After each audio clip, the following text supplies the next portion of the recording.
आता काही कामानिमित्त आम्ही बाहेर चाललो होतो, पण पुढं असं काही घडलं की खरंच ते म्हणजे मनालाही माहिती नव्हतं किंवा म्हणजे असं ते असं काय ते शब्दात आता मला तर सांगता येईना झाले, पण खूप छान झालं. जे अनपेक्षितपणे आपल्याला काही भेटलं त्याची म्हणजे आता अपेक्षा पण नव्हती, पण माझ्या मनात होतं आता जावं जर वेळ भेटला तर. पण ते खरंच एवढं गोड आणि एवढं छान होतं की अगदीच मन भारावून जाणारं. तर मग आता तुम्हाला व्हिडिओमध्ये दिसत असेल, तर अनपेक्षितपणेच आता थोडंसं वाटलं आधी म्हणजे जावं किंवा नाही, मग वेळही झाला होता, पण आरती चुकली.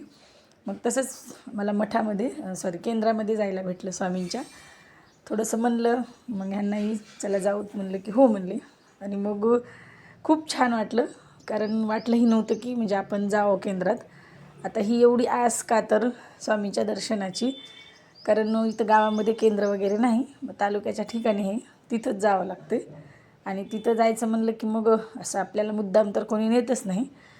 आता केंद्रात जायचं म्हणलं की असं हे होतं, मुद्दाम गेलं तरी आपल्याला मग तिथं ते 24 तास उघडं राहत नाही. आरतीच्या वेळेला वगैरे थोडा वेळ उघडं ठेवून पुन्हा बंद करतात. पण आज तसं नाही, सगळंच भेटलं. थोडंसं जर लवकर गेलं असतं तर आम्हाला नक्कीच आरती भेटली असती. नेमकंच तिथं आरतीचा आता सारावार झाला होता. पण असो, काही का होईना थोडंसं तरी म्हणजे मनाला खूप बरं वाटलं. म्हणजे आता आरती नाही तर नाही आपल्याला, पण मला माझ्या स्वामींचं दर्शन झालं. खरंच खूप छान वाटलं की असं न हे करता दर्शन झालं ते. मग तिथं माळ वगैरे जपली. तर मी आता सगळ्यांनीच आम्ही सोबत जे होतो त्यांनी मग तिथलं थोडंसं आता बसूनच व्हिडिओ घेतला मग मी. आणि खरंच मनाला असं एवढं प्रसन्न वाटत होतं की तिथून पायच निघत नव्हता. किती वेळेस सारखं त्या स्वामींच्या फोटोकडं पाहतच राहा वाटत होतं. आणि एवढी प्रसन्नता किंवा एवढं असं एक प्रकारची तिथं शांतता, समाधान हे मला तर वाटतं असं दुसरीकडे कुठं नसेल, जेवढं कोणी केंद्रात किंवा मंदिरात असते ते.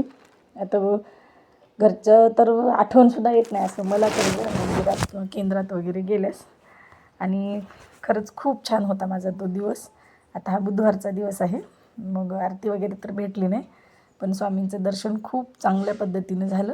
मग तिथं आता बाहेर निघालात, पण खरंच पाय ओढत नव्हता. पुन्हा परत आणखी तिथंच थांबावं बसावं असं वाटत होतं. तर पाहता हे व्हिडिओ घेण्याच्या उत्सुकतेतून तर तुम्हाला समजलंच असेल. पुन्हा मग आता बाहेरून व्हिडिओ घेतला हा. खूप सुंदर आणि खरंच स्वच्छ असं आता हे केंद्रामध्ये त्यांनी केलं आहे. नंतर मग घरी यायला खूपच वेळ झाला होता आम्हाला. तर हे पहा, पूर्ण रात्र झाली होती आणि आज चंद्र काहीसा असा दिसत होता म्हणजे लाल कलरचा.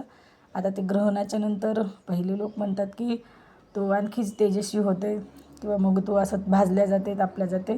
तो काही प्रकार असावा, मला यामागचं विज्ञान तर काही माहिती नाही. असो मग